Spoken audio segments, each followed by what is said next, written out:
Chapter 1. A Princess of the Nile. Cleopatra opened her eyes to the warm sun of Egypt. The golden light sparkled on the waters of the Nile River. She lived in a grand palace, filled with marble columns and colorful paintings. Servants moved quietly through the halls, carrying trays of fruits and wine. Outside, the streets of Alexandria buzzed with life. Merchants shouted about silk, spices, and gold. Cleopatra was no ordinary child. She was a princess of the great Ptolemaic dynasty. Her family had ruled Egypt for almost 300 years, but their power came with danger. Rivals waited in the shadows. Trust was rare. Even within the palace walls, secrets whispered through the corridors. From an early age, Cleopatra stood out. She was not just beautiful. She was clever. While other children played, she loved to study. She read books from the great library of Alexandria. She learned Greek, the language of her ancestors, but she also spoke Egyptian, the language of her people. Few of her family had done this before. It made her special. It made her loved. But Cleopatra's life was not all books and learning. She grew up in a time of great uncertainty. The Roman Empire was growing stronger every day. Egypt was rich, and Rome wanted its treasures. Her father, King Ptolemy XIII, was weak. He borrowed money from Rome to stay on the throne. Many Egyptians hated him for it. Rebellion was always near. Cleopatra saw all of this. She watched how her father dealt with powerful men. She noticed the fear in his eyes. She learned an important lesson. To survive, she would have to be smarter than her enemies. One day, when Cleopatra was about 10 years old, a Roman messenger arrived at the palace. He carried a scroll with the seal of Rome. Her father's hands shook as he broke it open. Cleopatra watched him read the letter. His face grew pale. "What is wrong, father?" she asked softly. He looked at her with worried eyes. "Rome is asking for more money. If I do not pay, they may take my throne." Cleopatra's heart raced. She did not fully understand Rome's power, but she could see how afraid her father was. That fear stayed with her. She promised herself she would never show weakness like that. Not to anyone. Cleopatra's mother, Queen Cleopatra V, had died when she was young. Without a mother's guidance, she relied on her own instincts. She listened carefully to the conversations of adults. She asked questions about the world beyond the palace. Some thought she was too bold, but others admired her curiosity. As the years passed, Cleopatra grew more confident. She practiced speaking to large groups of people. She studied the history of Egypt and its gods. She loved the stories of Isis, the goddess of wisdom and magic. Some said Cleopatra resembled the goddess. She smiled at the thought. Maybe one day her people would see her as their living Isis. However, not everyone supported Cleopatra's ambition. Her siblings envied her intelligence and charm. Her brother Ptolemy XIII, just a boy, was her father's favorite. But Cleopatra saw him as a threat. She knew that one day she would have to compete with him for power. In the palace garden, Cleopatra often walked alone, thinking about her future. She looked at the stars and dreamed of greatness. but her dreams were interrupted by the harsh realities around her. Her father grew more desperate each year. Egypt's treasury was empty. Rome's demands never stopped. One evening, Cleopatra overheard a heated argument between her father and his advisors. "The Romans will not wait," one of them shouted. "They will come with their armies. They will take everything." Her father slammed his hand on the table. "Do you think I do not know this? What do you want me to do?" Cleopatra's heart pounded as she listened. She knew then that Egypt's survival depended on more than soldiers or gold. It needed a leader who could outthink Rome, a leader who could charm and persuade, someone strong enough to stand alone. One fateful day, Cleopatra's father decided to leave Egypt. He needed to go to Rome to beg for more support. Before he left, he called Cleopatra to his chamber. She found him sitting by the window, staring at the Nile. "My daughter," he said, "our family's future rests on your shoulders. You are different from your brothers and sisters. You are strong. You must be ready for what is to come." Cleopatra felt a chill run down her spine. She nodded, but said nothing. She understood the weight of his words. When her father left, the palace became even more dangerous. Cleopatra's siblings began to plot against one another. Rumors filled the air. Alliances shifted daily. Cleopatra stayed quiet, watching, learning. She knew her time would come. She just needed to wait. One night, Cleopatra stood on the balcony of the palace. The moon shone brightly over the Nile. She could hear the distant songs of fishermen on their boats. She closed her eyes and imagined herself as queen. Not just any queen, but a ruler who could bring glory back to Egypt. A queen who could stand against Rome and win. She opened her eyes and smiled. "One day," she whispered to the night, "they will all remember my name." But the road ahead would not be easy. Betrayal was close. War was on the horizon. Cleopatra would have to fight for everything she dreamed of. And the world was watching. Chapter 2. The Fight for the Throne. Cleopatra's world changed when she was 18. Her father, King Ptolemy XIII, had died. His throne, once a symbol of power, now became a source of chaos. Egypt's future hung by a thread. As the king's eldest daughter, Cleopatra became queen. But she was not alone on the throne. Cleopatra had to share her rule with her younger brother, Ptolemy III. He was only 10 years old, a child who was easily influenced. His advisors, greedy and ambitious, whispered in his ear. They wanted to control Egypt through him. Cleopatra saw their plan. She knew they did not want her to stay in power. At first, Cleopatra tried to lead as a true queen. She gave speeches to the people. She met with officials and worked hard to keep Egypt strong.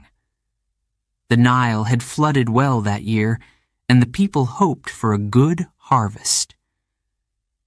But trouble was brewing behind the palace walls. Ptolemy's advisors began spreading lies about Cleopatra.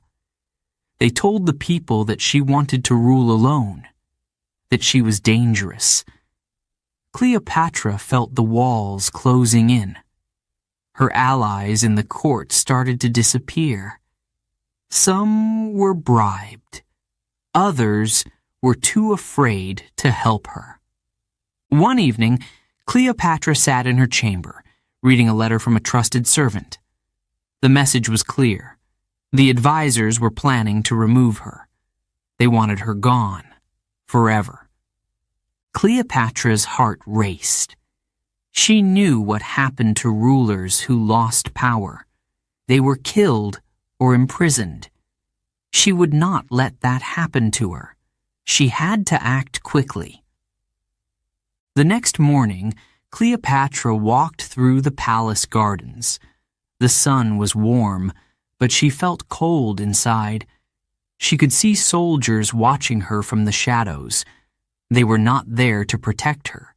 They were there to spy on her. She knew she could not stay.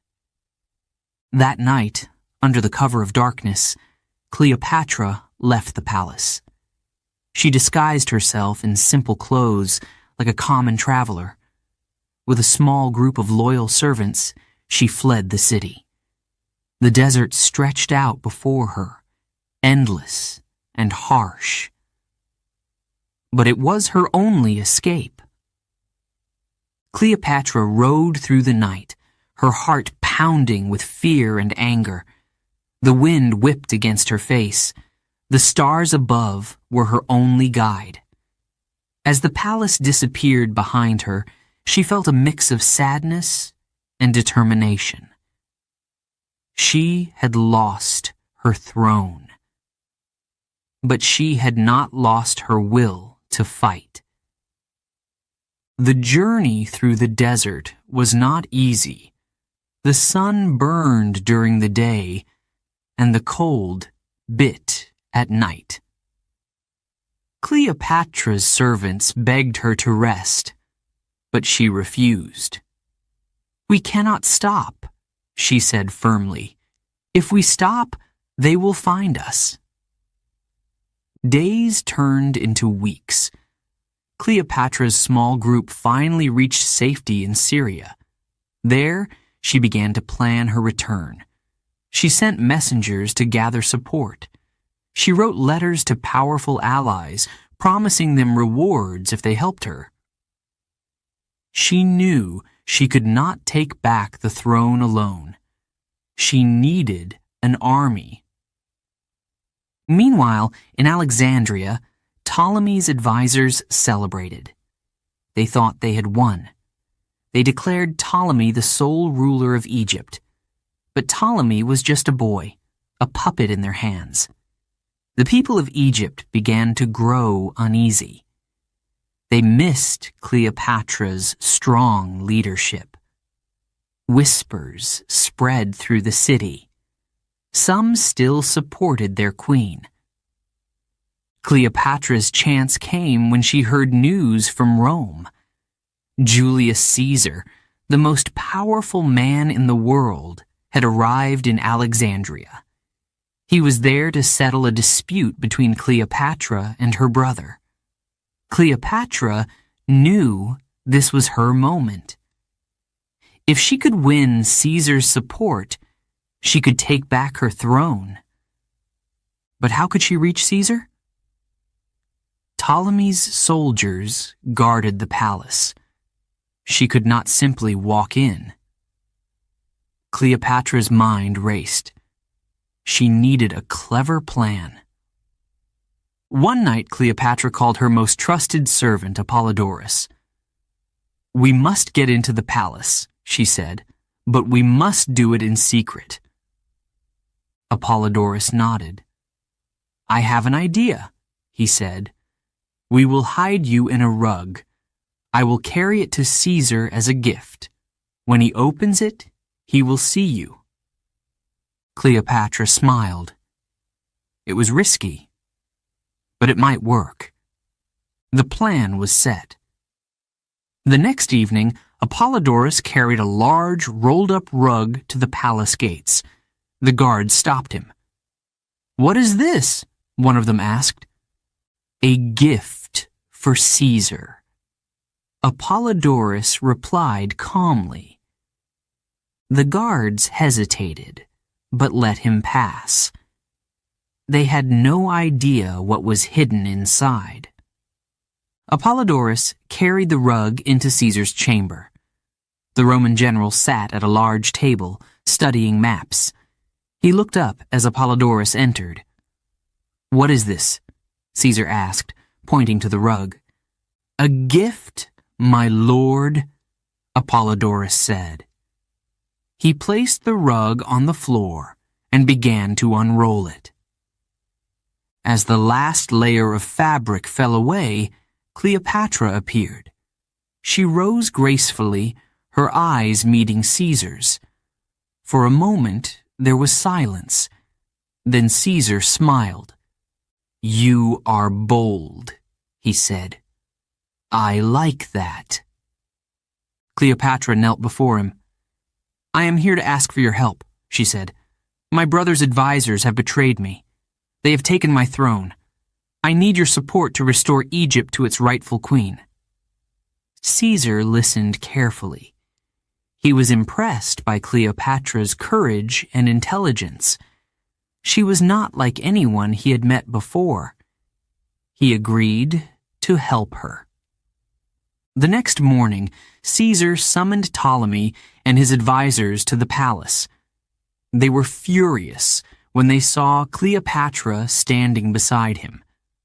But Caesar was not a man to argue with. He declared that Cleopatra and Ptolemy would rule together again. Egypt was too important to Rome for its rulers to fight. The Ptolemy's advisors were furious. They left the palace, plotting their next move. The fight was not over. Cleopatra knew this. But for the first time in months, she felt hope. She had returned to Alexandria. She had faced her enemies. And she had won the first battle. As the sun set over the city, Cleopatra stood on the balcony of the palace. The Nile shimmered in the fading light. She took a deep breath. Her fight for the throne was far from over, but she was ready for whatever came next. Her journey had just begun. Chapter 3. The Secret Plan. Cleopatra's throne was in danger. Her brother, Ptolemy X, had declared himself the sole ruler of Egypt. His advisors had forced her to flee Alexandria. But Cleopatra was not the kind of queen who gave up easily. She knew she needed help to take back her crown. Help could only come from one place: Rome. The Roman Empire was the strongest in the world. Its armies were feared, its leaders powerful. And in Alexandria, the most powerful Roman of all had arrived: Julius Caesar. Caesar was in Egypt to solve the problems between Cleopatra and Ptolemy. Rome needed Egypt's wealth and grain. Caesar did not want chaos. Cleopatra knew this. If she could win his support, she could return to the throne. But how? Her brother's soldiers guarded the palace. She could not simply walk in. Every road to Caesar was blocked. Cleopatra sat in her tent outside the city, thinking. The desert wind whispered through the night. Then, an idea came to her. A bold, dangerous idea. "We will not go through the gates," she said to her most trusted servant, Apollodorus. "We will go inside a rug." Apollodorus looked surprised. "A rug?" he asked. "Yes," Cleopatra said with a smile. You will carry me to Caesar hidden inside. When the rug is unrolled, I will be there to greet him." Apollodorus hesitated. "It is risky," he said. "If they find out, they could kill you." Cleopatra's eyes flashed with determination. "I would rather risk my life than let my brother steal my throne." The plan was set. That evening, as the sun dipped below the horizon, Apollodorus prepared the rug. It was large and thick, rolled tightly. Cleopatra climbed inside, her heart racing. The air was hot and heavy, but she stayed calm. She had to be brave. Apollodorus lifted the rug onto his shoulders. It was heavy, but he carried it steadily. He approached the gates of the palace, where 2 guards stood. They crossed their spears to block his path. "What is this?" one guard asked, eyeing the rug suspiciously. "A gift for the great Caesar," Apollodorus said, keeping his voice steady. "From Queen Cleopatra." The guards frowned. They whispered to each other. Finally, they stepped aside. "Go in," one said, "but be quick." Apollodorus entered the palace. The halls were grand, lit by flickering torches. The sound of footsteps echoed around him. He kept walking, holding the rug tightly. His arms ached, but he did not stop. At last, he reached Caesar's chamber. The Roman general was sitting at a table, studying a map of Egypt. He looked up as Apollodorus entered. "What is this?" Caesar asked, pointing to the rug. "A gift, my lord," Apollodorus said, setting the rug down carefully. He began to unroll it, layer by layer. For a moment, there was silence. Then Cleopatra appeared, rising gracefully from the rug. Her eyes met Caesar's, and she smiled. "Greetings, great Caesar," she said softly. "I am Cleopatra, Queen of Egypt." Caesar stared at her in surprise. Then he laughed, a deep, booming laugh. "You are bold," he said, "and clever. I like that." Cleopatra knelt before him. "I have come to ask for your help," she said. "My brother and his advisors have betrayed me. They have taken my throne, but Egypt needs a strong ruler. I can be that ruler, with your support." Caesar listened carefully. He could see that Cleopatra was not just beautiful. She was intelligent and fearless. He admired her courage. She was unlike anyone he had ever met. "You make a strong case," Caesar said. "But this is not an easy matter. Your brother will not give up power without a fight." Cleopatra nodded. "I am ready to fight," she said, "but I cannot do it alone. With your help, we can restore peace to Egypt, and Rome will benefit from a loyal ally." Caesar leaned back in his chair, thinking. He had come to Egypt to settle the conflict, not to start a war. But Cleopatra's words stirred something in him. He saw potential in her. She could be a powerful ally for Rome and for himself. "Very well," Caesar said at last. "I will help you. But be warned. This will not be easy." Cleopatra smiled. "Nothing worth having ever is," she said. The next morning, Caesar summoned Ptolemy and his advisors to the palace. They arrived, confident and smug, but their confidence faded when they saw Cleopatra standing beside Caesar. "What is the meaning of this?" one advisor demanded. "She has no place here." Caesar raised his hand, silencing him. "I have decided that Cleopatra and Ptolemy will rule together, as their father wished," he said. "Egypt needs both of its rulers." Ptolemy's face turned red with anger. He glared at Cleopatra, but she stood tall, meeting his gaze without fear. The advisors argued, but Caesar was firm. They could not defy him. Rome's power was too great. In the end, they had no choice but to agree. Cleopatra was queen once again.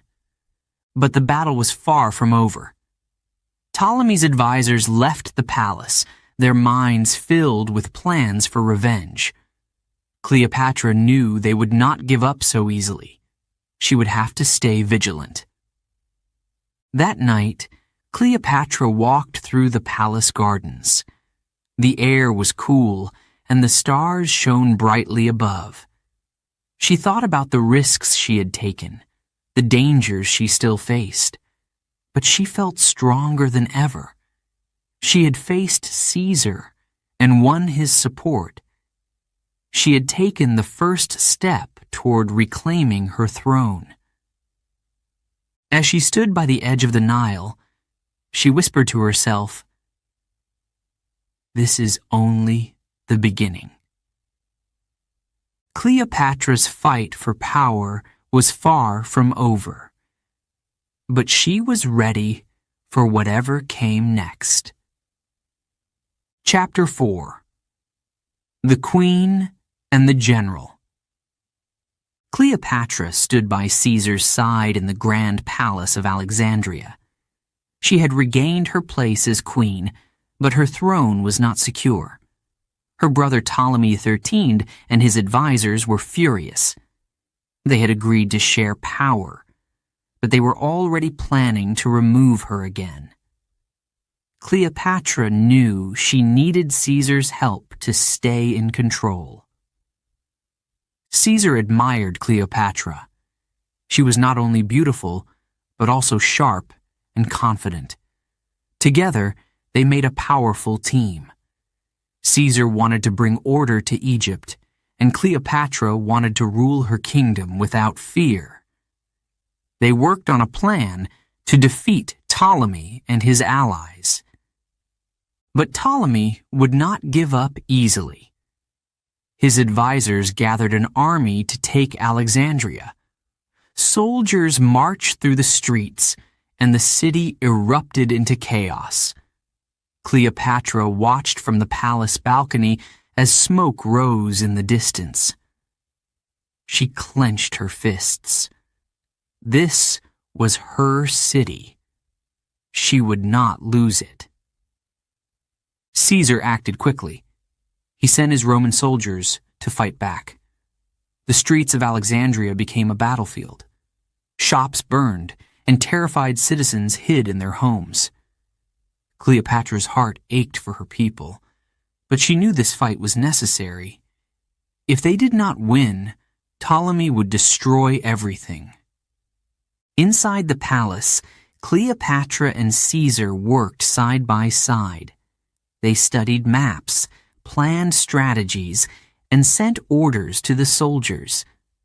Cleopatra's knowledge of the city helped Caesar's men fight smarter. She knew the hidden paths and weak points in the enemy's defenses. One night, as the battle raged outside, Caesar turned to Cleopatra. "Your city is beautiful," he said. "It must be hard to see it like this." Cleopatra nodded. "It is hard, but we must fight for it. Alexandria is my home, Egypt is my life." Caesar looked at her with admiration. "You are a true queen," he said. The fighting grew worse. Ptolemy's army gained control of parts of the city. At one point, they surrounded the palace. Cleopatra stood by the window, watching as the enemy soldiers approached. She felt fear, but she did not let it show. She could not afford to look weak. "We will not give up," Caesar said firmly. "This palace will not fall." As the enemy soldiers moved closer, Caesar ordered his men to set fire to the ships in the harbor. The flames spread quickly, lighting up the night sky. The fire blocked the enemy's advance and gave Caesar's forces time to regroup. Cleopatra watched the blaze, her eyes wide. The city was burning, but she knew it was their only chance. The next day, Ptolemy's forces attacked again. The fighting was fierce. Roman soldiers and Egyptian rebels clashed in the narrow streets. The sound of swords echoed through the city. Cleopatra stayed in the palace, but her heart was with the soldiers. She prayed for their victory. Finally, after weeks of chaos, the tide turned. Caesar's army pushed Ptolemy's forces out of the city. Ptolemy himself tried to escape by boat, but his ship sank in the Nile. He drowned, and his dream of ruling Egypt died with him. When the news reached Cleopatra, she felt a mix of emotions: relief that the battle was over, sadness for the destruction of her city, and determination to rebuild her kingdom. Caesar called for a meeting in the palace.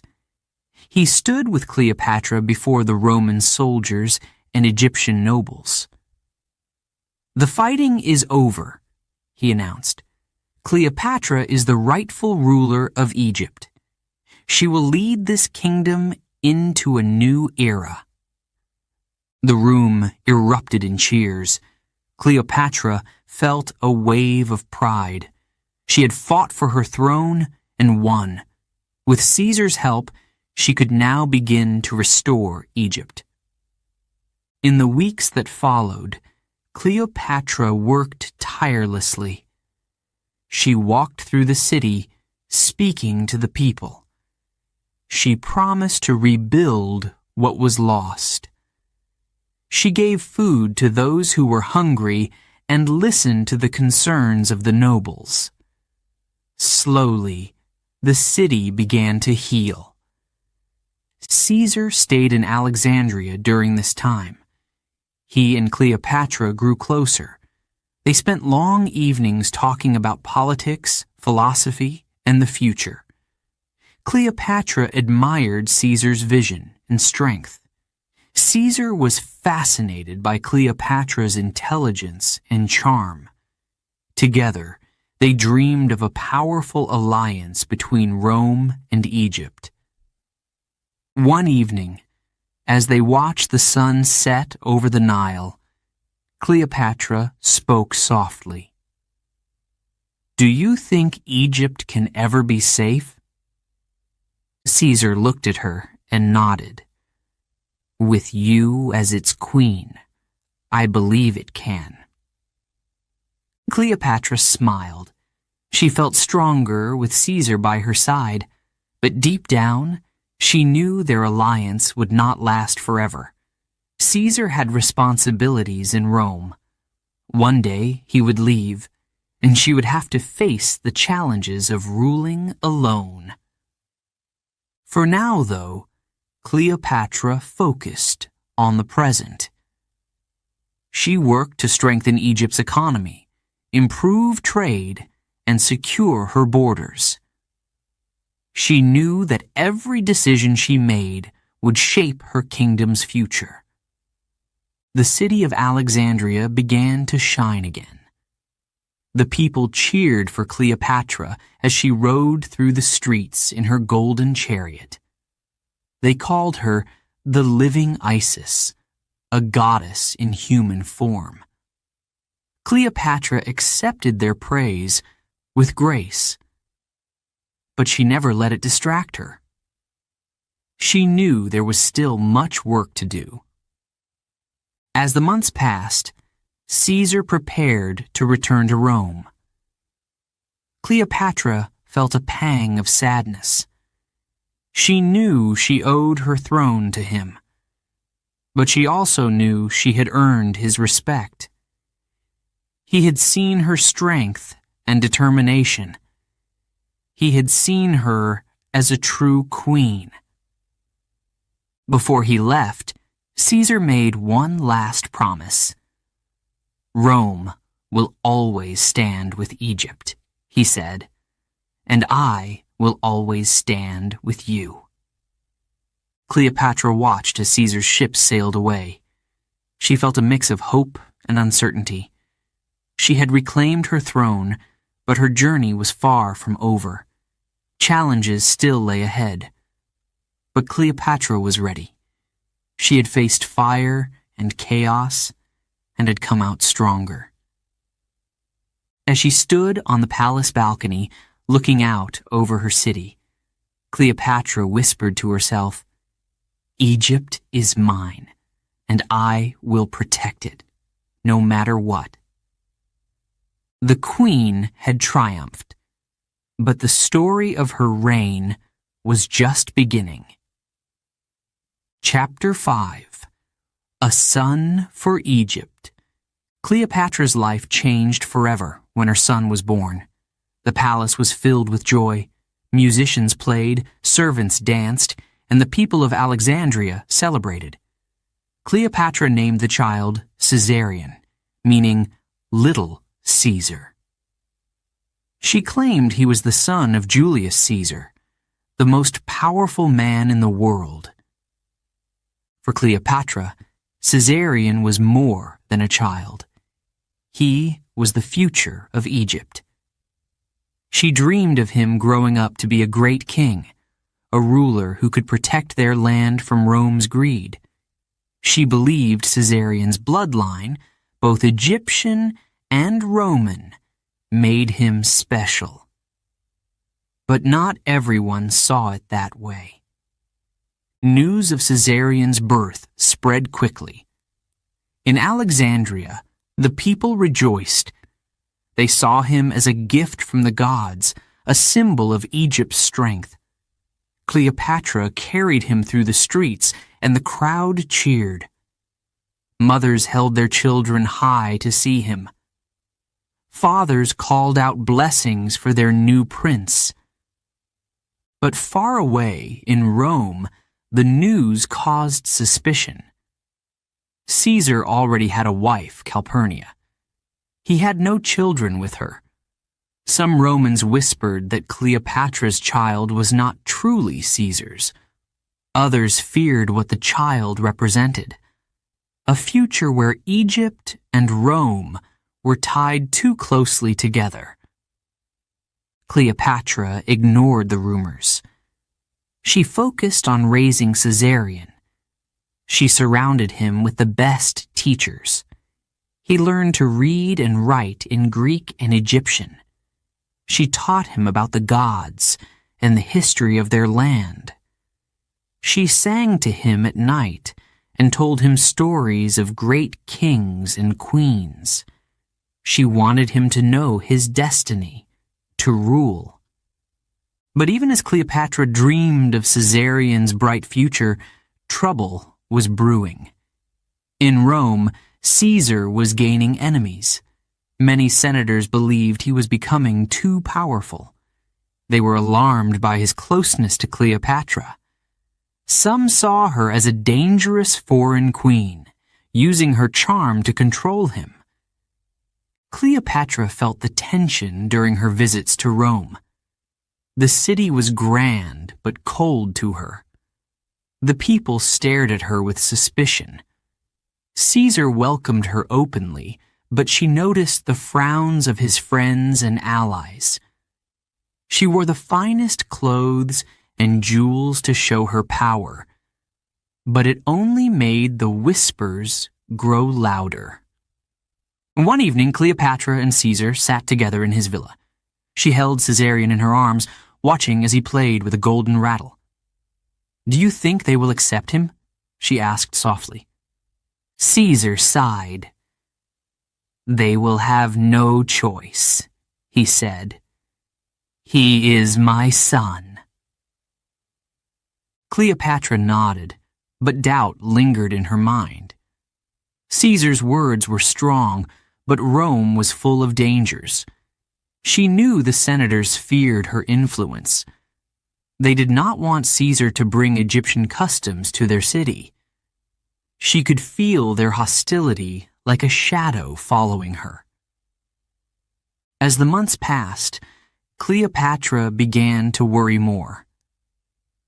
Caesar loved Caesarion, but he was focused on his own ambitions.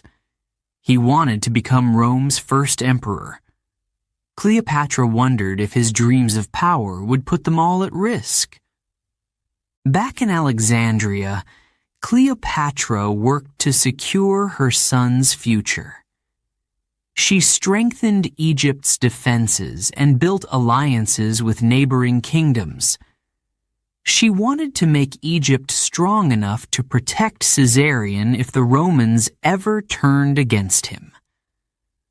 But she also knew that Egypt could not survive without Rome's support. One day, a messenger arrived from Rome. Cleopatra read the scroll with trembling hands. It was news from Caesar.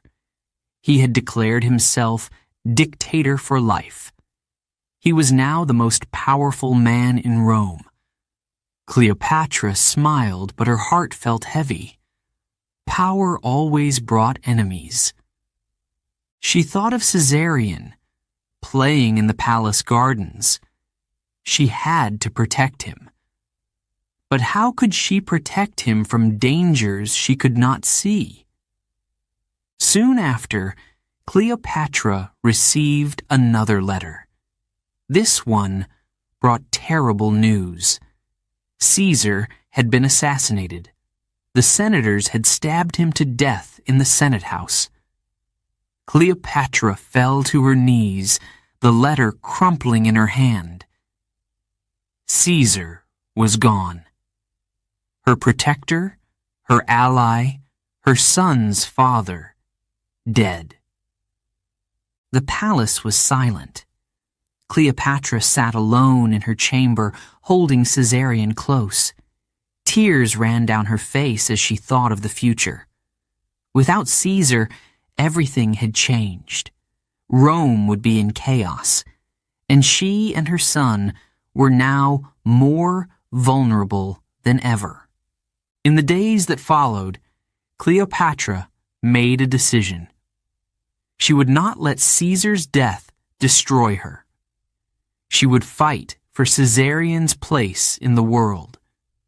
She declared him co-ruler of Egypt, making him the youngest king in its history. Together, they would stand as symbols of Egypt's strength. But Cleopatra knew the road ahead would be hard. Rome was divided. Caesar's allies, Mark Antony and Octavian, were fighting for power. Cleopatra needed to choose carefully. She had to align herself with the right leader if she wanted to protect her son and her kingdom. As the sun set over Alexandria, Cleopatra stood on the palace balcony. She looked out at the Nile, its waters calm and steady. She held Caesarion in her arms and whispered to him, "You are the future of Egypt," she said. "You are the light of my life. I will do everything to keep you safe." The stars began to appear in the sky, shining brightly. Cleopatra felt a flicker of hope. She had lost much, but she still had her son. And as long as she had him, she would never give up. Trouble lay ahead. Rome was watching. Enemies were waiting. But Cleopatra was ready to face them all. Before we begin Chapter 6, a quick note for our listeners. You're currently listening to this audiobook on Woo English. Remember, this content is specially made for Woo English listeners only. If you're hearing it on any other channel, it may be a violation of Woo English's rights. Please ensure you're tuned into the right source to fully enjoy and respect this audiobook journey. Now, let's continue the story. Chapter 6. The Ides of March. Cleopatra stepped off her grand ship in Rome. The city was loud and full of life. People crowded the streets, eager to see her. News of her arrival had spread quickly. They called her the Queen of Egypt, a woman of beauty and power. Cleopatra wore a golden crown and robes of deep blue. Her jewels sparkled in the sunlight. She wanted to show the Romans that she was no ordinary queen. Beside her stood Caesarion, her young son. The Romans whispered as they saw him. Many believed he was the son of Julius Caesar. Cleopatra held his hand proudly. She wanted everyone to see their connection. She wanted them to know her place in Caesar's life. Cleopatra stayed in Caesar's villa, a grand home just outside the city. It was decorated with Egyptian statues and artwork. Some Romans admired her style. Others found it strange. Cleopatra knew she had to be careful. Rome was not like Alexandria. The people here valued strength, but feared foreign influence. Everywhere she went, Cleopatra dazzled the crowds. She brought treasures from Egypt, gold, spices, and rare perfumes. She hosted banquets with exotic foods and music. Roman nobles came to see her, curious about the woman who had captured Caesar's heart. Cleopatra smiled and charmed them. But beneath her calm exterior, she sensed the tension around her. Not everyone in Rome welcomed Cleopatra. Many senators disliked her presence. They saw her as a threat to Roman traditions. Some whispered that Caesar planned to make her queen of Rome. This idea angered them. Rome had no kings, and they did not want a queen. Cleopatra noticed their cold stares at the Senate meetings. She saw how they whispered behind Caesar's back. She warned him one evening as they sat together in the villa. "Your senators do not trust me," she said softly. "They do not trust us." Caesar looked at her and smiled. "Let them talk," he said. "I am stronger than all of them. They will not dare to act against me." But Cleopatra was not so sure. She had grown up in a world of palace intrigue. She knew how quickly loyalty could change. She watched the senators closely, noting their looks of anger and fear. The days passed, and Cleopatra continued to live like a queen in Rome. But the whispers grew louder. The senators were not only angry about Cleopatra, they were also angry about Caesar. He had declared himself dictator for life. Many believed he wanted to be a king. This idea was too much for the proud Romans. They began to plot against him. Cleopatra did not know the details of their plans, but she felt the growing danger. She tried to warn Caesar again. "Be careful," she said. "Your enemies are closer than you think." Caesar laughed. "Do not worry," he said. "I am surrounded by loyal men. No one will harm me." Cleopatra wanted to believe him, but her heart was heavy. She stayed in the villa, watching and waiting. Caesar continued his duties, meeting with the senators and working to expand his power. Then, on the 15th of March, the Ides of March, everything changed. It was a bright morning. Caesar left the villa early to attend a Senate meeting. Cleopatra watched him go, a strange feeling in her chest. She kissed him goodbye, holding his hand for a moment longer than usual. "Be safe," she whispered. Caesar smiled. "Always," he said, and walked away. Hours passed, and Cleopatra stayed in the villa with Caesarion. She played with her son, but could not shake her unease. The servants moved quietly through the house, sensing her tension. The air felt heavy, as if something terrible was about to happen. Then a messenger arrived. His face was pale, and his hands shook as he handed Cleopatra a scroll. She unrolled it quickly, her heart pounding. The words blurred before her eyes. Caesar was dead. The senators had killed him. They had stabbed him in the Senate house. He had fallen at the foot of a statue, surrounded by men he thought were his allies. Cleopatra dropped the scroll. Her hands trembled. She felt as if the ground beneath her was falling away. Caesar, her protector and ally, was gone. She was alone in Rome, a foreign queen in a city full of enemies. She sat in silence for a long time, holding Caesarion close. The little boy looked up at her with innocent eyes. He did not understand what had happened. Cleopatra's mind raced. What should she do? Where could she go? Without Caesar, her position in Rome was dangerous. That evening, Cleopatra called her advisers together. "We cannot stay here," she said. "Rome is no longer safe.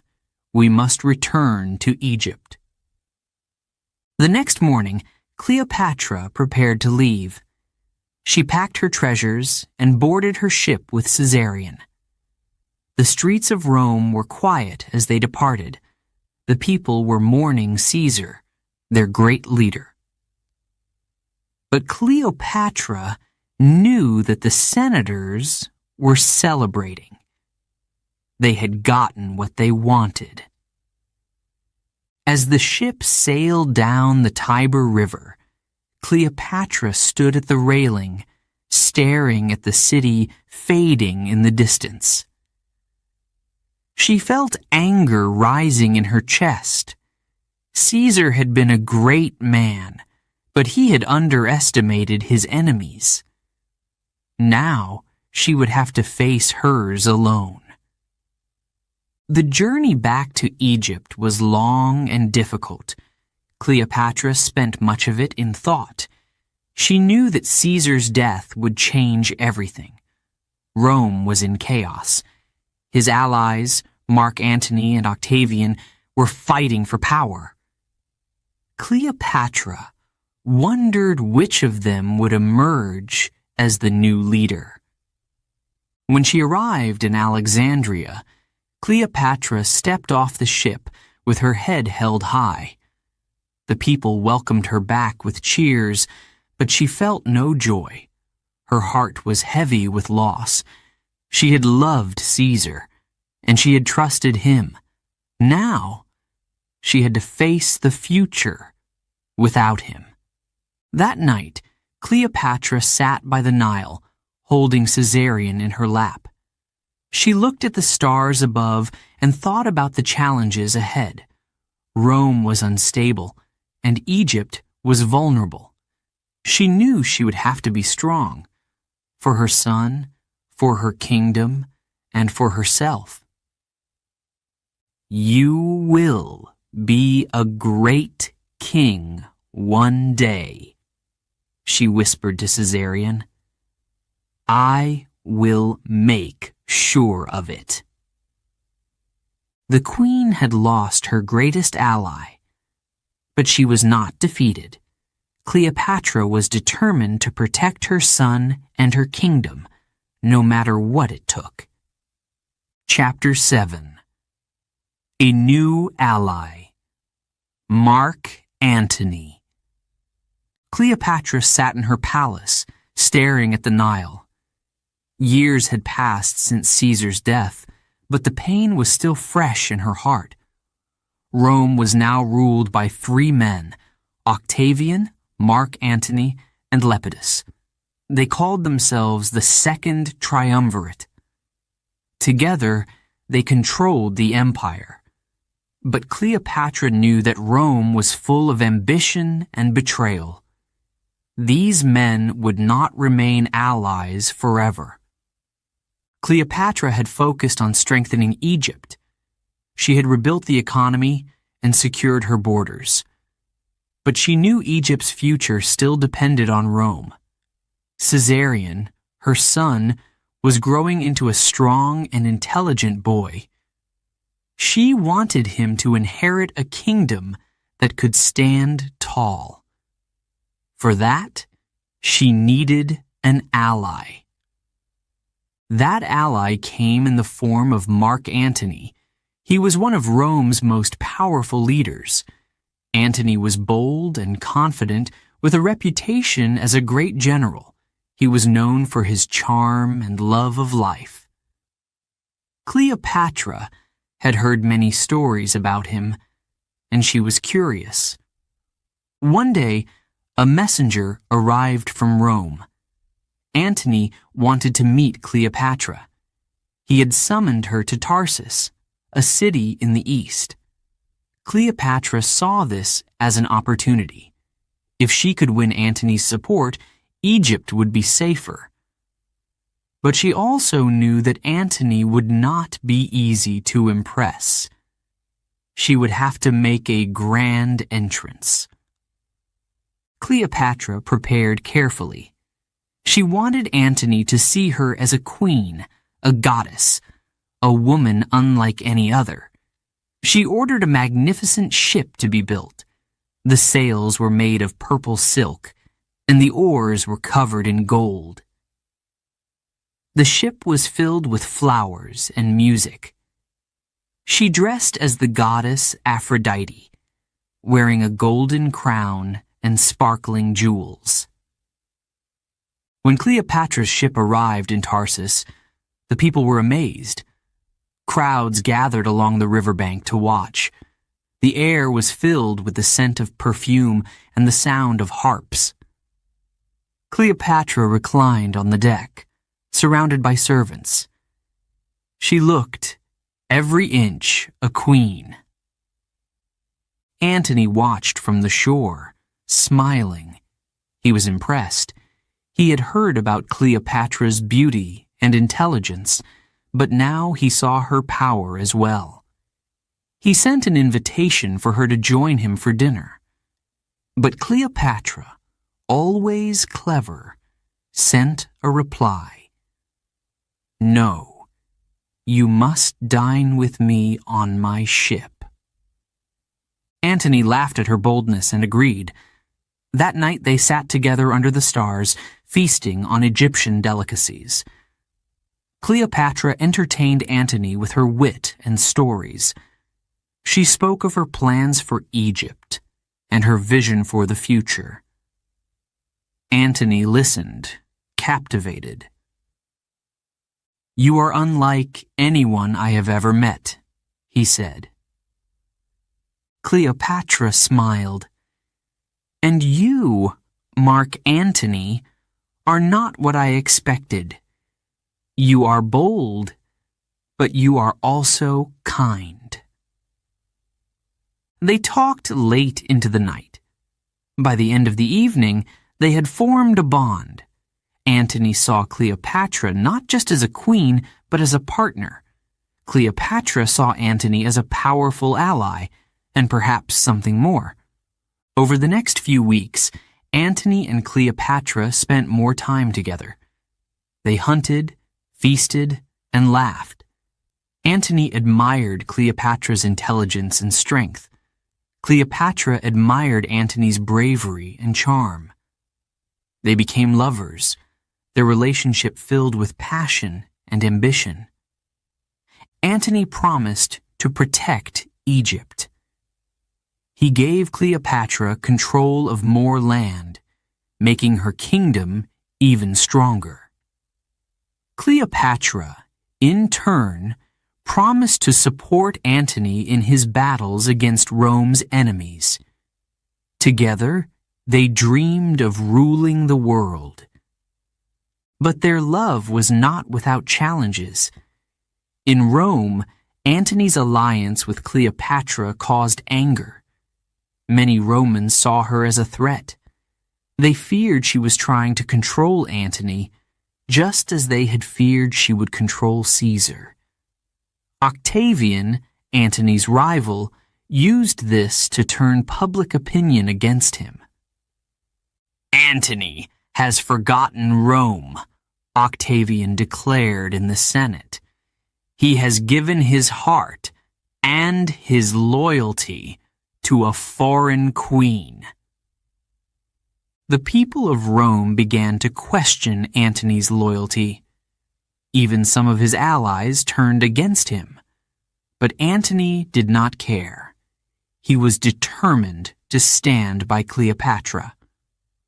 One evening, Cleopatra and Antony stood on the balcony of her palace. The city of Alexandria sparkled below them. The Nile flowed quietly in the moonlight. Antony held Cleopatra's hand. "Do you think we can truly rule together?" he asked. Cleopatra looked into his eyes. "Yes," she said, "but it will not be easy. Rome will fight us. They fear what we represent." Antony nodded. "Then we will fight back. Together." But the challenges ahead were greater than they imagined. Octavian was a cunning and ambitious leader. He wanted to control Rome alone, and he saw Antony as his biggest obstacle. He declared Antony an enemy of the state, accusing him of betraying Rome for Cleopatra. In Alexandria, Cleopatra and Antony prepared for war. They gathered their armies and built a fleet of ships. Cleopatra provided gold and resources to support Antony's cause. They were determined to stand against Octavian. As they planned their strategy, Cleopatra could not ignore the doubts in her heart. She had risked everything by aligning herself with Antony. If they lost, Egypt could fall under Roman control. But she believed in Antony. She believed in their shared vision. The city of Alexandria buzzed with activity as soldiers trained and ships were prepared. Cleopatra walked among her people, showing them she was strong. "We will not surrender," she told them. "We will fight for our freedom." The people cheered, inspired by her words. Cleopatra's determination gave them hope, but in private, she worried. Octavian's forces were strong, and his propaganda had turned many against them. The coming battle would decide everything. As Cleopatra and Antony stood together, looking out over the Nile, Antony spoke softly.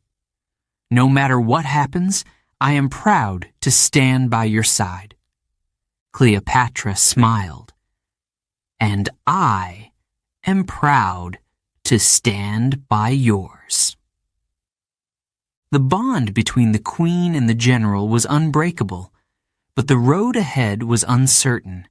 The world was watching, and the war that would shape their destiny was about to begin. Chapter 8. Love and War. Cleopatra and Mark Antony ruled their world from Alexandria. They lived in luxury, surrounded by gold, jewels, and the finest things Egypt could offer. Together, they held grand feasts in the palace. The tables were covered with exotic dishes, rare wines, and flowers that filled the air with sweet perfume. Musicians played, and dancers performed under the soft glow of lanterns. The people of Alexandria loved their queen and the Roman general. They saw Cleopatra and Antony as gods. She was Isis, the goddess of wisdom and magic. He was Dionysus, the god of wine and celebration. They walked through the streets like rulers of the world, and the people cheered for them. But while Cleopatra and Antony enjoyed their life together, danger was growing. In Rome, Octavian was preparing for war. He wanted to rule Rome alone, and Antony was his biggest rival. Octavian spread rumors, telling the people that Antony had abandoned them. "He is no longer a Roman," Octavian declared. "He is under the spell of a foreign queen." The Roman Senate turned against Antony. Octavian declared him an enemy of Rome. Cleopatra heard the news in her palace. She knew what it meant. War was coming, but she was not afraid. "Let him come," Cleopatra said. "We are ready." Antony agreed. He began to prepare for battle. Cleopatra gave him everything he needed: ships, soldiers, and gold. Together, they built a great fleet. Cleopatra believed in Antony's strength, and Antony believed in Cleopatra's support. They thought nothing could stop them. As they prepared for war, they continued to live in splendor. They threw lavish parties to show their power. At one feast, Cleopatra made a bet with Antony. "I will spend 10 million sesterces on one meal," she said. Antony laughed. "That's impossible." Cleopatra smiled. She brought out a cup of vinegar and a single pearl, the largest in the world. She dropped the pearl into the vinegar, and it dissolved. Then she drank it. Antony was amazed. Cleopatra had won the bet. She had shown Antony and the world that her wealth had no limits, but their focus on luxury blinded them to the dangers ahead. Octavian was building his own fleet. His soldiers were loyal, and his strategy was sharp. He planned to destroy Antony and Cleopatra before they had a chance to strike. The final showdown came at the Battle of Actium. Cleopatra and Antony's fleet faced Octavian's forces in the Ionian Sea. Cleopatra had brought 60 of her finest ships, their sails shining brightly in the sun. Antony commanded the Roman ships. Together, they were confident, but the battle did not go as planned. Octavian's fleet was strong and well organized. His ships trapped Antony's forces, cutting them off from escape. Cleopatra watched from her flagship, her heart pounding. She had never seen such chaos. As the battle raged on, the winds changed direction. Cleopatra saw that their ships were at a disadvantage. She made a difficult decision. She ordered her fleet to retreat. Her ships turned away from the fight and sailed toward safety. When Antony saw Cleopatra's ships retreating, he was torn. He could not leave her. He abandoned the battle and followed her. Together, they sailed back to Alexandria, leaving their army behind. Octavian's fleet celebrated their victory. Antony's forces were scattered and leaderless. The defeat at Actium was a disaster. Cleopatra and Antony had lost their chance to stop Octavian. Back in Alexandria, the mood was heavy. Cleopatra and Antony realized the danger they were in. Their army was gone. Their allies had abandoned them, and Octavian was on his way. Cleopatra tried to stay strong. She focused on protecting Egypt and Caesarion, her son. But even she began to feel doubt. One evening, Cleopatra and Antony sat together in the palace. The candles flickered, casting shadows on the walls. Antony looked at Cleopatra, his face filled with regret. "I have failed you," he said. "No," Cleopatra replied, her voice firm. "We have lost a battle, but we are not defeated. We are still here. Egypt is still here." Antony nodded, but the weight of the loss was clear. He had always been a proud general, but now his confidence was shaken. As Octavian's forces drew closer, Cleopatra began to prepare for the worst. She gathered her treasures and hid them in secret places. She sent messengers to nearby kingdoms, asking for help. But no one was willing to stand against Rome. Antony, too, prepared for the final fight. He trained the remaining soldiers and planned for a last stand in Alexandria. He refused to give up, even as the odds grew worse. In the palace, Cleopatra stayed close to Caesarion. She looked at him and saw hope for the future. "You are my son," she told him. "You are the future of Egypt. No matter what happens, you must survive."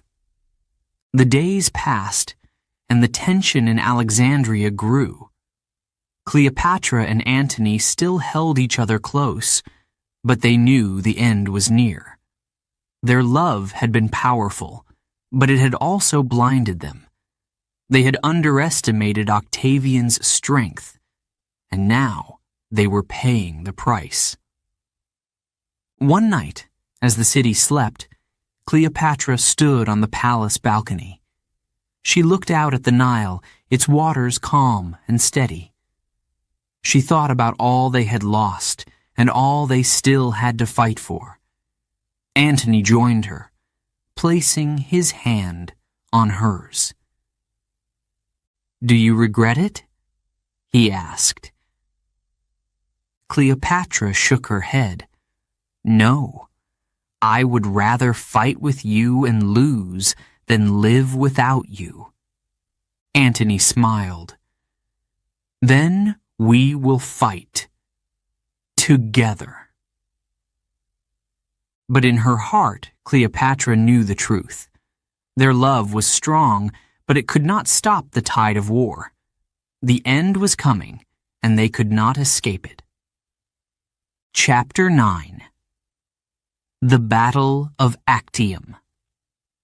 The sea stretched wide and open. The morning sun shone on the water, making it sparkle like glass.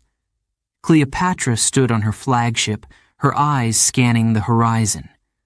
Around her, 60 Egyptian ships floated in formation, their sails bright and proud. This was her fleet, her pride. Beside them, Mark Antony's Roman ships waited, strong and ready. Ahead of them was Octavian's fleet, It was massive, with hundreds of ships lined up in tight rows. They moved slowly, like a great beast ready to strike. Cleopatra felt a knot in her stomach. This was no ordinary battle. It would decide the future of Egypt, of Antony, and of her son, Caesarion. Antony joined Cleopatra on the deck. His face was serious, but his voice was calm. "Today, we fight for everything," he said. Cleopatra nodded. "And we will win," she said, though her heart was heavy with doubt. The two leaders stood together, watching as the first moves of the battle began. Drums pounded from the Roman ships, sending signals across the water. Orders were shouted. The oarsmen rowed in perfect rhythm, bringing the ships closer to Octavian's forces. The clash began with a roar. Octavian's ships surged forward, their rams striking the first line of Antony's fleet. Soldiers shouted as arrows flew through the air. Cleopatra watched as her ships moved into position. The sound of battle filled the air, wood cracking, swords clashing, and men yelling. At first, Antony's forces held strong. His ships fought back fiercely, pushing Octavian's fleet away. Cleopatra felt a glimmer of hope. Perhaps they could win. She looked at Antony, who was commanding his ships with precision. He seemed confident, unshaken. But then the winds began to change. A strong gust blew across the sea, pushing Cleopatra's ships out of formation. The sails flapped wildly, and the oarsmen struggled to keep control. Octavian's fleet took advantage of the chaos. They moved in quickly, surrounding Antony's ships. Cleopatra watched in horror as the tide of the battle turned. The fighting grew more desperate. Smoke rose from burning ships, filling the air with a choking haze. Cleopatra's heart raced. She had never seen such destruction. Men leapt into the sea to escape the flames. The water turned red with blood. One of Cleopatra's captains ran to her side. "We are losing, my queen," he said urgently. "We must retreat." Cleopatra hesitated. She looked at Antony's ships, still locked in battle. She thought of Egypt, of Caesarion, of all they had fought for. But she knew the captain was right. If they stayed, they would be destroyed. "Turn the ships," Cleopatra commanded. "We must save what we can." Her flagship raised its sails and began to move away from the battle. One by one, the other Egyptian ships followed. Cleopatra's heart ached as she watched the chaos behind her. She felt as if she were abandoning Antony, but she had no choice. When Antony saw Cleopatra's ships retreating, he was overcome with emotion. His fleet was falling apart, and now Cleopatra was leaving. He could not bear to lose her. Without thinking, he gave the order to follow her. His ships turned away from the battle, leaving the rest of his forces behind. Octavian's fleet cheered.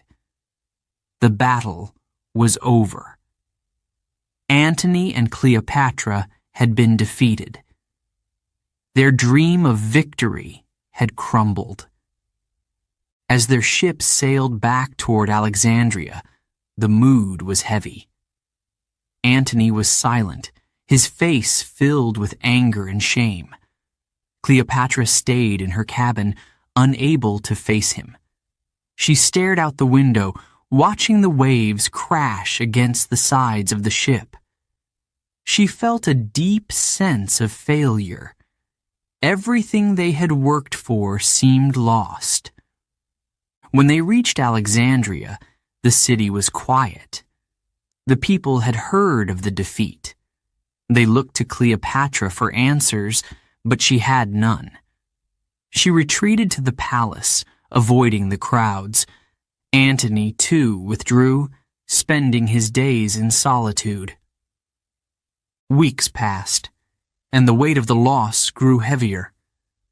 Antony's soldiers began to desert him, leaving to join Octavian's forces.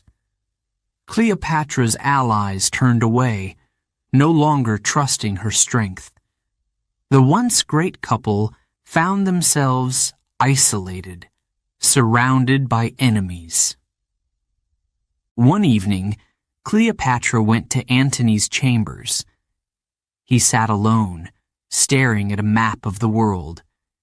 His shoulders were slumped, and his eyes were filled with despair.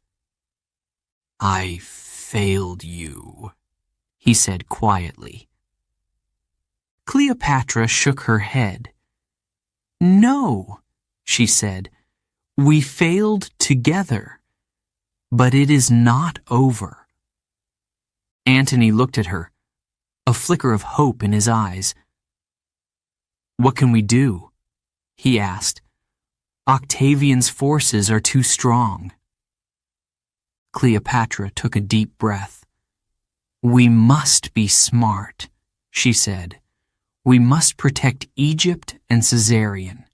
We cannot let Octavian take everything." Antony nodded, but his spirit was broken. The once proud general seemed like a shadow of himself. Cleopatra felt a pang of sadness. She had always admired Antony's strength, but now she saw his weakness. As the days went on, Cleopatra began to prepare for the worst. She hid her treasures in secret chambers and sent Caesarion to a safe place. She cayed them, but Cleopatra would not give up. Not yet. This chapter, Cap knew Octavian would come for them, and she wanted to be ready. But deep down, she feared there was no escape. The defeat at Actium had changed everything. Cleopatra and Antony were no longer seen as powerful rulers. They were seen as defeated lovers, clinging to a dream that had slipped through their fingers. The world watched, waiting for the end. As Cleopatra stood on the palace balcony, looking out at the Nile, she felt a deep sense of loss, but she also felt a spark of determination. She was still the queen of Egypt. She still had her son, her people, her pride. She would fight to the end. Chapter 10. The Fall of Alexandria. The city of Alexandria held its breath. The news had arrived. Octavian was marching toward them. His army was strong, disciplined, and determined to crush Antony and Cleopatra. Inside the palace, Cleopatra walked the halls, her mind racing. She had faced danger before, but this was different. This time, the enemy was unstoppable. Cleopatra stood on the balcony, looking out over the city. The streets were quiet. The people stayed in their homes, afraid of what was coming. Alexandria, the shining jewel of Egypt, was under threat. Cleopatra clenched her fists. She had fought too hard to lose it all now. Antony was in the palace too, but he was not the man he used to be. After the defeat at Actium, his spirit had broken. His soldiers no longer trusted him. Many had deserted to Octavian's side. Cleopatra watched Antony sit alone in his chambers, staring at nothing. She tried to talk to him, to remind him of the strength they once shared, but Antony only shook his head. "It's over," he said quietly. "We have lost." Cleopatra refused to believe it. She still had hope. Egypt was her land, her heart. She would not let it fall without a fight. She began preparing the city for war. She called her advisors together and gave orders to strengthen the defenses. The walls were fortified and supplies were gathered. Cleopatra wanted to show Octavian that Egypt would not surrender easily. But betrayal was everywhere. Cleopatra's spies brought her troubling reports. Some of her allies were making deals with Octavian. They believed he would win and wanted to save themselves. Cleopatra felt her heart sink. She knew that loyalty was rare in times like these. One night Cleopatra sat with Caesarion, her son. He was no longer a little boy. He was growing into a young man, strong and brave. Cleopatra looked at him, her eyes full of love and fear. "You must survive," she told him. "No matter what happens to me, you must live. You are the future of Egypt." Caesarion nodded, but he didn't want to leave her. "I will stay and fight with you," he said. Cleopatra shook her head. "No, you must go. If Octavian captures you, he will use you as a symbol of his victory. I will not let that happen."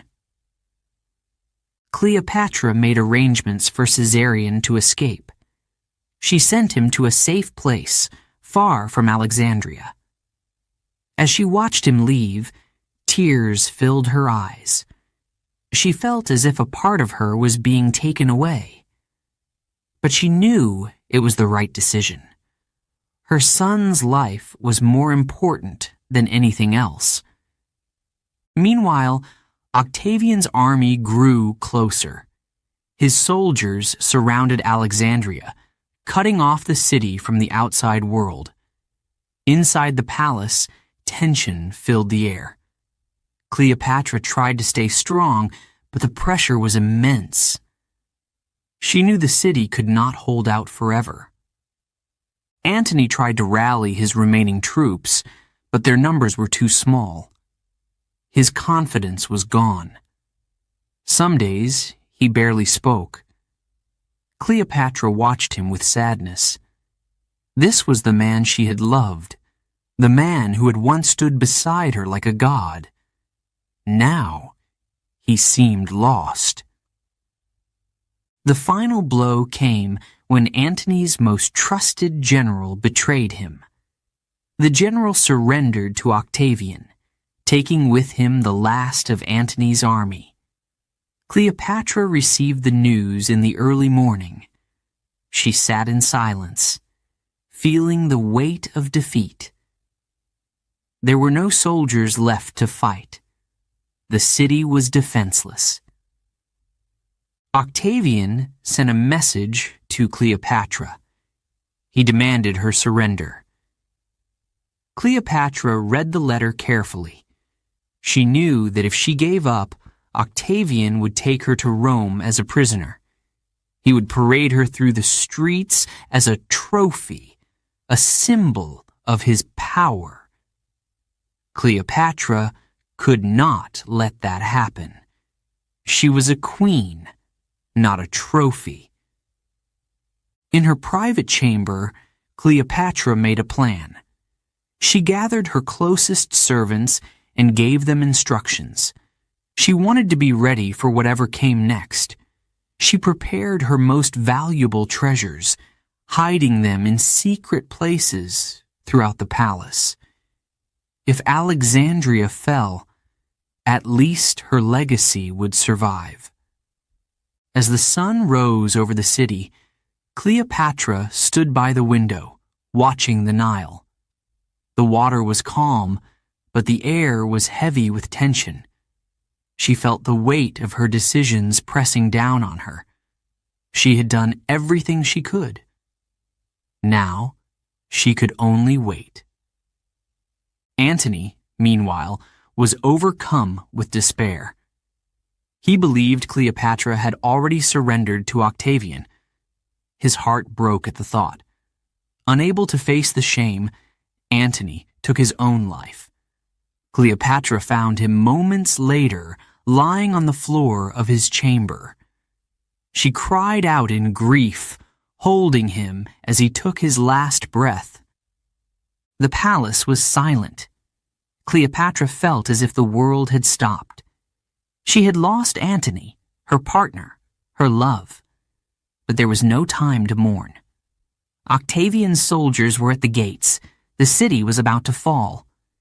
Cleopatra retreated to her chamber, surrounded by her servants. She dressed in her finest robes and placed her golden crown on her head. She wanted to meet her end as a queen, with dignity and pride.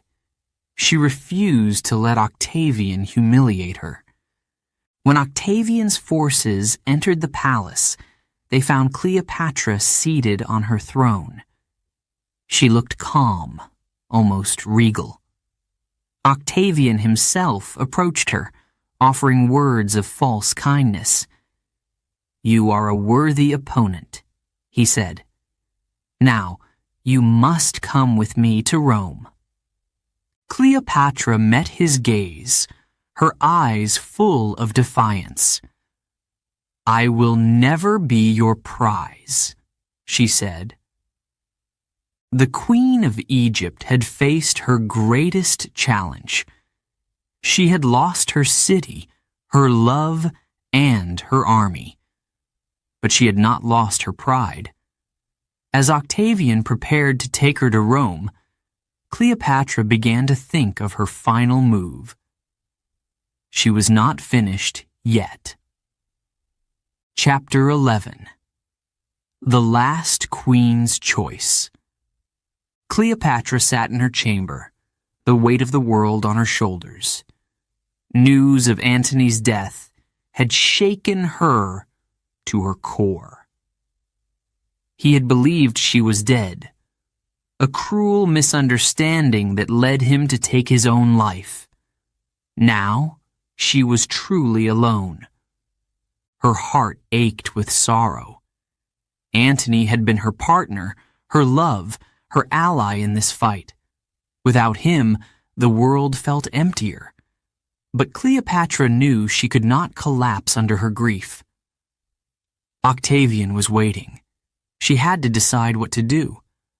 Octavian had sent word to her. He promised she would be treated fairly if she surrendered. Cleopatra did not trust him. She knew his true plan. He wanted to take her to Rome, parade her through the streets as his prisoner, and show the people of Rome that he had conquered Egypt. Cleopatra stood by the window, looking out over Alexandria. The city had fallen.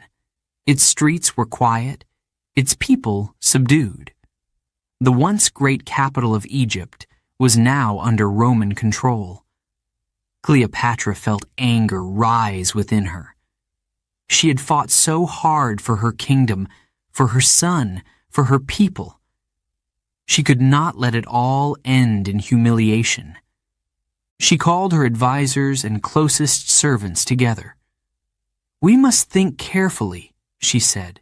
"Octavian will not stop until he has taken everything. I cannot allow Egypt's queen to become his trophy." Her advisors spoke in whispers, afraid of what was to come. They knew Cleopatra's position was dire. One of them suggested negotiating with Octavian again, offering treasures or land in exchange for her freedom. But Cleopatra shook her head. "No," she said firmly. "He does not want gold or land. He wants power. He wants me as a symbol of his victory. I will not give him that." Cleopatra began to prepare for her final move. She sent messengers to Octavian asking for a private meeting. She hoped to negotiate one last time to protect her son and her legacy. When Octavian arrived, he entered the palace with a cold, calculated air. His victory was complete, and he knew it. Cleopatra met him in her throne room, dressed in her finest robes. She wore her crown, her jewels, and a calm expression. Octavian looked at her with a mix of admiration and control. He knew he had won, but he could not help but respect the woman who had stood against him.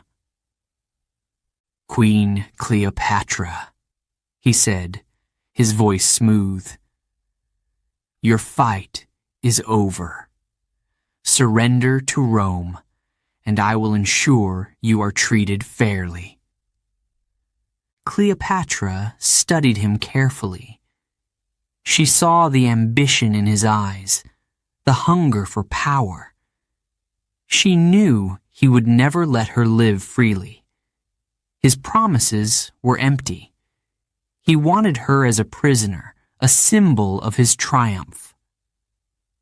"I have one request," Cleopatra said. "Let my son Caesarion live. He is young and innocent. He has no part in this war." Octavian gave a small smile. "I will consider it," he said, but Cleopatra knew he was lying. The meeting ended, and Octavian left the palace.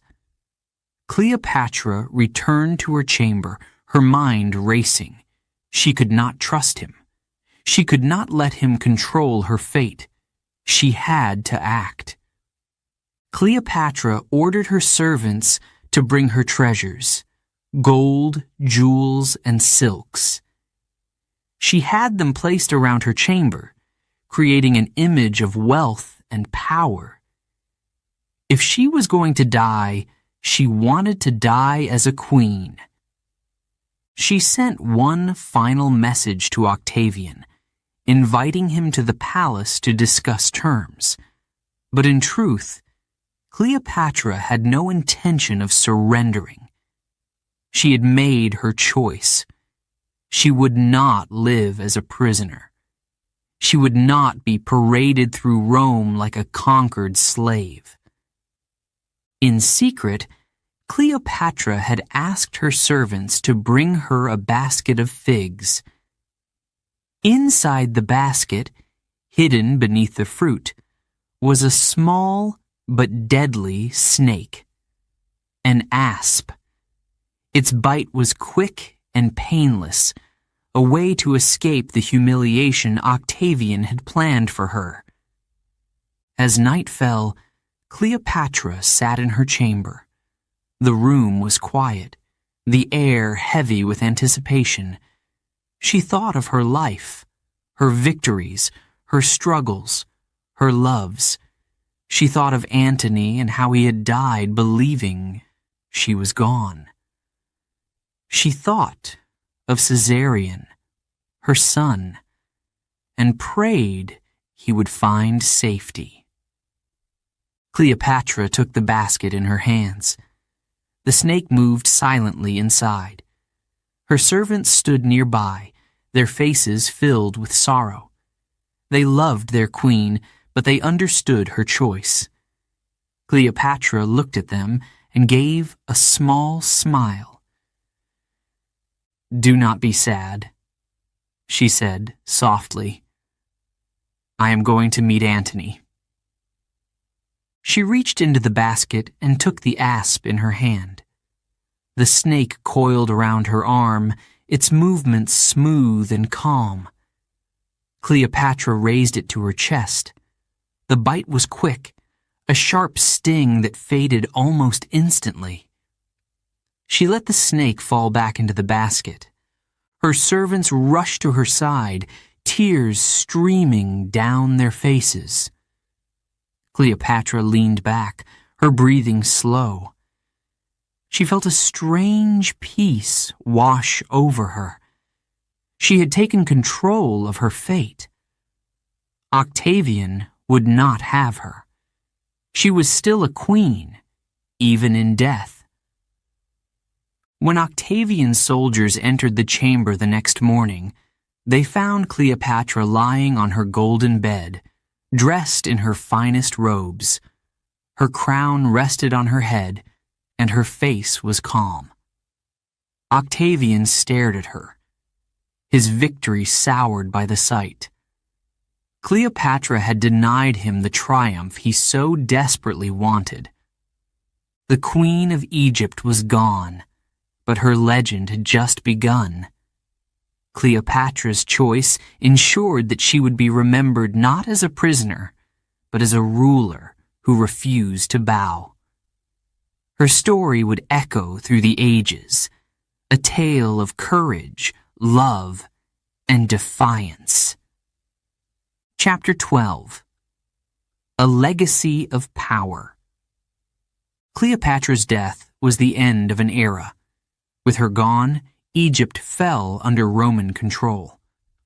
Octavian became the first emperor of Rome, taking the name Augustus.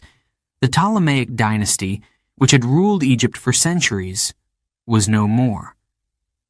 Egypt was now a province of Rome. But Cleopatra's story did not end there. Her life, her choices, and her courage became a legend. People spoke of her beauty, her intelligence, and her determination. In the years that followed, Cleopatra became one of the most famous figures in history. The people of Egypt mourned their queen. Cleopatra had fought to protect her kingdom. She had ruled with wisdom and strength. She spoke to her people in their own language, a rare act for a Ptolemaic ruler. Many Egyptians saw her as more than a queen. They saw her as a goddess, the living Isis. Octavian may have taken her throne, but he could not erase her memory. Stories of Cleopatra spread across the empire. Romans whispered about the powerful queen who had defied their leaders. Some admired her, others feared her legacy. But no one could forget her. Historians began to write about Cleopatra's life. They wrote of her meeting with Julius Caesar, her alliance with Mark Antony, and her tragic end. Some focused on her beauty, but those who looked deeper saw her true strength, her intelligence, and her will to survive. Cleopatra was more than a queen. She was a leader who loved her country. She fought to keep Egypt free, even when the odds were against her. She used her charm and wit to form alliances.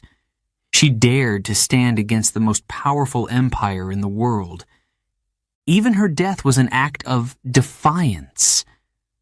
Cleopatra chose to die as a queen rather than live as a prisoner. By doing so, she denied Octavian the victory he wanted. She turned her defeat into a moment of power. The image of Cleopatra, dressed in her royal robes, lying peacefully on her golden bed, became a symbol of dignity and strength. Cleopatra's life has inspired countless stories, plays, and films. Writers and artists have imagined her as a heroine, a seductress, a warrior, and a tragic figure. Her name has been spoken with awe for more than 2,000 years. But who was Cleopatra really? She was a woman who lived in a world ruled by men, yet she managed to rise above them, using her intelligence and determination to shape her destiny. She was a mother who loved her son, Caesarion, and dreamed of a future where he would rule a strong and free Egypt. She was a queen who never gave up, even when the odds were against her. Cleopatra's story is also a reminder of the challenges she faced. She lived in a time of war and betrayal, where trust was rare and danger was everywhere. She had to make difficult choices, often sacrificing her own happiness for the good of her kingdom. She was not perfect, but her courage made her unforgettable. As you think about Cleopatra, what will you remember most about her? Will it be her cleverness, her strength, or her love for Egypt? Will it be her boldness in meeting Julius Caesar, or her tragic romance with Mark Antony? Or will it be the way she chose to end her life, refusing to let her enemies define her? Cleopatra's legacy lives on because her story is timeless. She reminds us of the power of determination, the importance of courage, and the beauty of hope. She teaches us that even in the face of defeat, we can choose how we are remembered. Egypt changed forever after Cleopatra's death. It became part of Rome, and its traditions began to fade.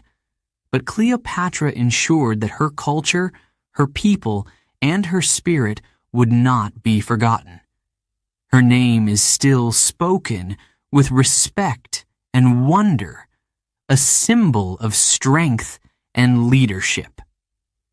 The Nile continues to flow, just as it did in Cleopatra's time. The pyramids still stand, watching over the land she loved, and the story of Cleopatra, the last queen of Egypt, still inspires us today. What will you take from her story? Perhaps it is her bravery. Perhaps it is her intelligence. Or perhaps it is her belief that even one person can make a difference. Cleopatra's life was filled with challenges, but she faced them all with grace and strength. She was a queen who loved her people, a mother who loved her son, and a leader who fought for her country. She may have lived thousands of years ago, but her legacy is timeless. And so, as the world moves on, Cleopatra's name remains. A name that stands for power, for courage, and for the enduring spirit of a queen who refused to be forgotten.